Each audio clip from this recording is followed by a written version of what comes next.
эмне деген гана окуялар орун албайт.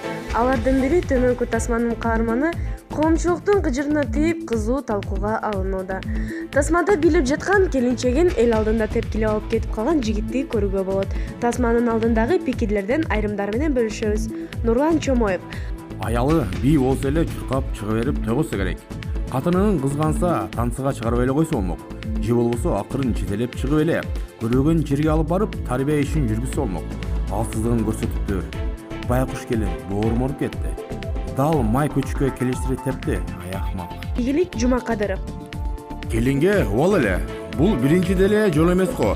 Өмүр өткөнчө күйөөсүнүн көзүн карап жүрүп өтөт го байкуш. Деген пикирлерин калтырышууда. Коомчулукта айрым эркектер жубайына ызаат көрсөтүп, сыйлаганды билбегендер көп экени жанды кейитет. Анысы аз келгенсип, өздөрүнүн бай манаптай эсептеп, аялын көз жашын уруп ойногон эркектер сыйды билбейт деген дагы бири. Чынында үлгүлүү үй бүлө кандай болуш керек? Тойлордо, коомдо өздөрүн кандай алып жүрүшү абзел? Тойлордо же бири компанияда аялына күйөөсү төмөнкү деңгээлде мамиле кылса болобу? Сиздердин көз караш кандай окурман? Ой бөлүшөбүз. Булак Назар Ньюс KG.